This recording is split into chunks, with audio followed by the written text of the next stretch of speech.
자, 여러분, 제가 올려드린 그 두 개 영상 보셨죠? 첫 번째로 올려드렸던 게 이 포퓰리즘 시리즈에서 베네수엘라 얘기였죠. 무엇 때문에 망했다? 포퓰리즘 때문에 망했다. 그리고 그 다음에 올린 게 그리스 얘기였어요.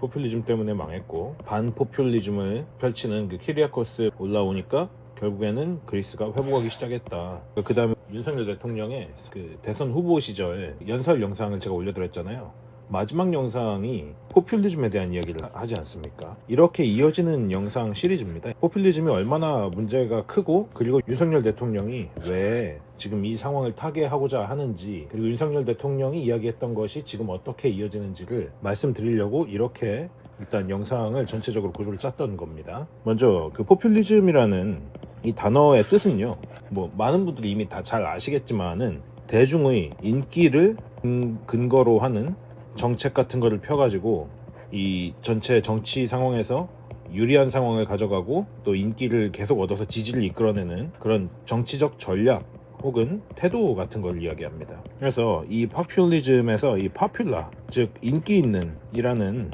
그 단어를 생각하시면 됩니다. 인기에 이 대중의 지지를 이끌어내는데, 혹은 이제 대중을 위한 정책이다.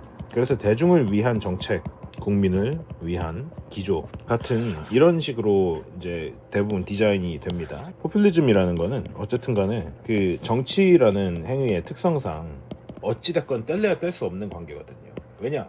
결과적으로 정치라는 거는, 특히 민주주의 사회에서는 반드시 국민의 지지를 이끌어내야 되는 거기 때문이에요. 그런데 이게 과하게 되면은 이제 문제가 발생합니다. 그래서 민주당이 사실 이 포퓰리즘 원툴인 당이거든요. 지금 정청래 보셨죠? 제가 올린 쇼츠 정청래 보셨죠? 농민들의 눈물. 그러니까 이런 감성적인 단어를 굉장히 많이 써가지고 선동에 거의 목숨을 겁니다. 기본 복지니 소득이니 혹은 그 뭐 가진 자, 못 가진 자, 재벌 해체, 기업 해체, 평등, 다 같이 잘 살자. 이런 현실성이 없거나 다소 그냥 아무 생각 없이 내뱉는, 그러나 대중들의 공감을 이끌어낼 수 있는 이런 용어들, 이런 단어들, 이런 표현들을 사용하면서 그 뒤에 올 결과에 대해서는 책임지지 않는 것이 사실 포퓰리즘의 주요 특징입니다. 이렇게 되면 이제 그 포퓰리즘의 진짜 뜻은 어떠한 거다라고 말씀하시는 그런 그 지능 낮은 사람들이 또 나타나가지고 짓거려댈 텐데, 지금 내가 무슨 얘기를 하려는지를 이해를 못한다면은 뒤로 가기를 눌러주시기를 추천드립니다. 윤석열 대통령이 이 대선 후보 때 하려던 거는 되게 간단합니다. 조국의 위선, 추미애의 오만, 그리고 문재인의 나라 망치기, 이런 것들을 이제 뒤집어 내야 된다. 그러면서 이제 한 가지 단어가 등장을 합니다.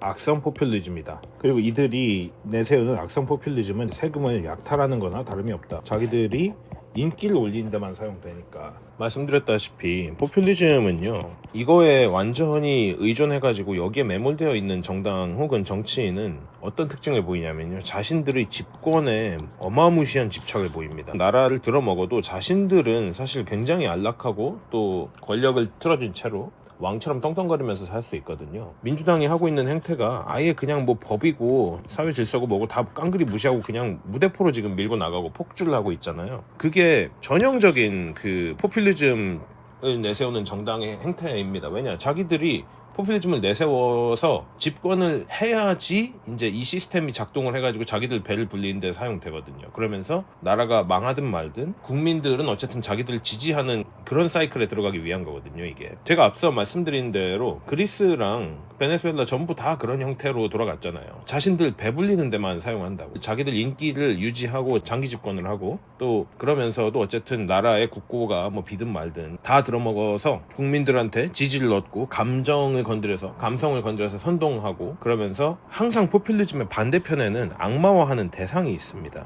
그게 바로 이제 뭐 기업 혹은 이제 상대 정당, 우리 같은 경우는 이제 그 윤석열 정권 온갖 방법을 다 써가지고 이제 악마화를 시키잖아요. 기업, 가진 자. 어떤 분이 댓글에서 2030은 다 뭐 진보고 나머지는 다 보수다 이렇게 말씀하시는데, 뭐 저도 그렇게 되면은 이걸 하고 있으면 안 되겠죠? 근데 그게 아니잖아요. 제가 앞서 말씀드린 거는 2030 중에 극빈층을 이야기하는 겁니다. 못 가진 자라고 스스로를 프레임 씌우고 있는 사람들 얘기하는 건데, 아마 한국말을 잘 못 알아들으시는 걸 보니까 역시나 중국인인가 봐요. 제가 이 그리스랑 베네수엘라 영상을 올린 이유가 여기에 있습니다. 포퓰리즘이 얼마나 얼마나 위험한 건지 그 사례 직접 역사적인 사례를 들어서 말씀을 드리는 게 좋겠다라고 생각을 해서 그 다음에 윤석열 대통령의 포퓰리즘을 몰아내야 한다, 이재명은 포퓰리스트다라는 그 연설 영상이 올라간 겁니다. 즉 포퓰리즘을 타파하겠다가 윤석열의 주된 그 골자였습니다.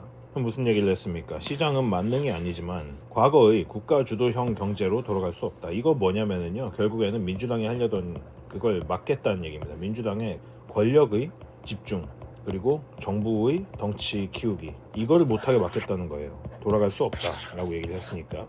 그러면서 그리스가 지금 어떻게 살아났어요? 규제를 혁파하고 그 어려운 일들을 다 겪어내면서 친기업적으로 그리고 친투자자적인 정책을 폈단 말이죠. 그게 결국에는 포퓰리즘에 정반대되는 것들을 한 거예요. 윤석열 대통령도 이때 이런 얘기를 해요. 불필요한 규제를 혁파하겠다. 규제를 혁파하는 거는 이게 바로 친기업적인 정책을 피는 겁니다. 규제 때문에 기업이 성장하기가 되게 어렵습니다. 그거를 없애버린다는 거는 기업이 성장할 수 있는 동력을 만들어주겠다라는 거거든요. 그리고 기업을 지원하겠다. 마찬가지로 친기업적인 것.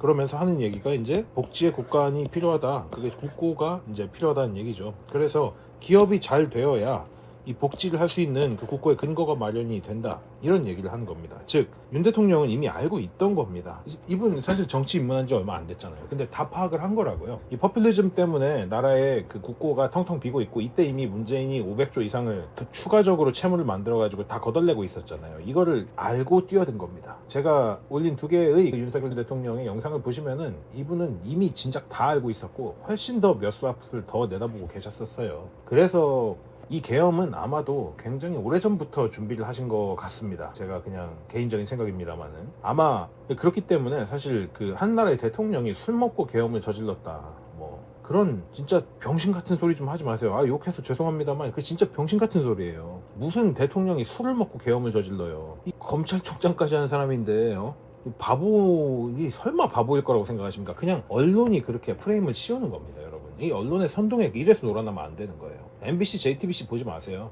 직접 찾아보셔야 됩니다. 술을 좋아한다. 술 좋아할 수 있습니다. 근데 술을 마시고 국정을, 이런 특히 계엄령 같은 거는 진짜 나라의 중대사인데 이거를 술 마시고 발동시켰다?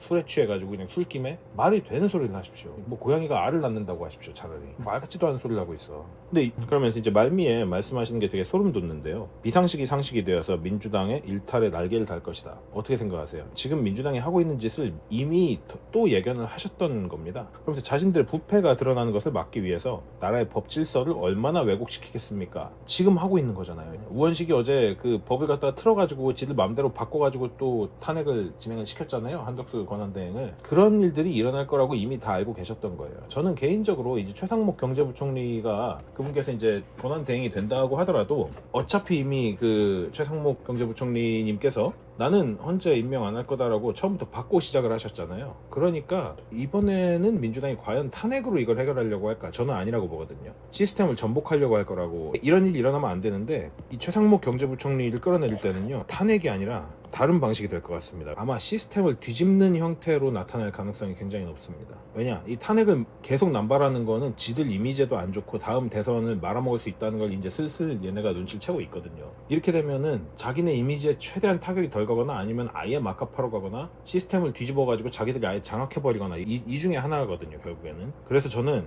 이 시스템을 전복시킬 가능성이 굉장히 높다고 지금 보고 있습니다. 그리고 이제 윤 대통령은 창의성을 중요하다라고 얘기를 하셨습니다. 이게 여러분 공산주의가 됐을 때 또 다른 문제점이 뭐냐면요, 나라를 찬양하는 식의 영화, 미디어 같은 거밖에 못 만들어요. 여러분 중국 영화 중에 진짜 엄청나게 쩐다 이런 거 요즘 없잖아요. 그 왜 그런지 아세요? 걔네는 그 영화를 만드는 카테고리가 정해져 있어요. 그거를 벗어나지 못합니다. 그러니까 뭐 장진호 전투나 이런 병신 같은 영화나 만들어지고 맨날 서유기, 맨날 삼국지, 무슨 뭐 무협 말도 안 되는 뭐 그 칼 들고 날아다니고 이런 것만 계속 나오잖아요. 거기서 무슨 뭐 진짜 와 이 영화 쩐다 이런 영화 거의 못 나오는 이유가 검열을 해요, 걔네는. 그래가지고 딱 보기에도 이거는 공산당에 조금이라도 애매하다 싶으면은 다 바꿔 들어갑니다. 이래서 그런 거예요. 그래서 이런 미디어에도 어쨌든 간에 이 미디어가 다, 그리고 영화계가 전부 다 좌경화되어 있다고 하더라도 그렇다고 해가지고 공산당으로 가버리면은 영화계 싹 다 죽는 겁니다. 이제 앞으로는 뭐 기생충 같은 거 못 나와요. 이제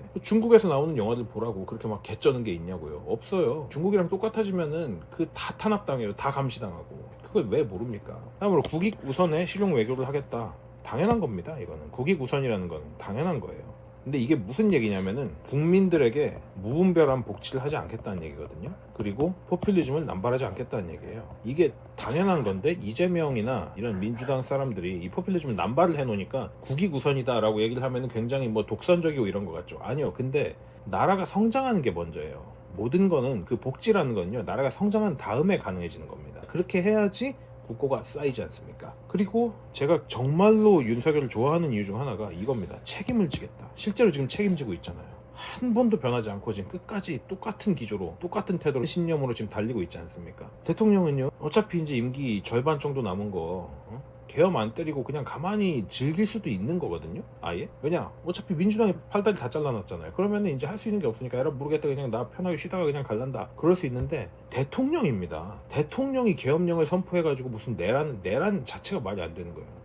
쿠데타는 정권을 전복시킬 때 쓰는 얘기예요. 근데 자기 정권을 자기가 전복시킨다고 이게 말이 되는 소리입니까? 계엄을 할 이유가 없었어요. 근데 그럼에도 불구하고 계엄을 한 거는 계몽을 위한 거였습니다. 이거는 제가 맨 처음 계엄령 일어나고 나서 하루인가 이틀 뒤에 처음 영상을 올렸어요. 윤석열 지지하는 영상을 올렸지 않습니까? 그러면서 거기서 공산주의, 중국, 종북이 지금 여기에 분명히 연관되어 있다라고 말씀을 드렸었죠. 이거는요, 사실 굉장히 많은 사람들이 이미 알고 있던 거예요. 그냥 말을 하기가 껄끄러우니까 말을 안 했을 뿐이지 제가 뭐 그걸 뛰어나가지고 알았다 이런 얘기가 아니고 누구나 다 알고 있는 거예요. 이거는. 왜냐, 우리나라 이게 깨어있는 사람이라면요, 지금 나라에 얼마나 간첩과 중국 애들 그리고 종북 주사파가 이 나라를 장악하고 있는지 모를 수가 없습니다. 나라가 좌경화되고 있잖아요. 근데 그런 와중에 자기가 자기 한 몸 바쳐가지고 진짜로 국민들에게 주권을 되찾주겠다 하고 불 속에 그냥 연료통 지고 뛰어 들어간 거예요. 혼자서. 지금 윤석열 대통령을 지켜야 됩니다. 지금 우리는 이분 이제 잃어버리면은 다시는 이런 대통령 안 나올 거예요. 못 나옵니다. 이제 마지막으로 이 윤석열 대통령이 이번 대선은 합리주의자인 윤석열과 포퓰리스트인 이재명의 싸움이다. 민주당이 더 이상 원칙을 무시하고 승리를 추구하는 것을 두고 볼 수 없다.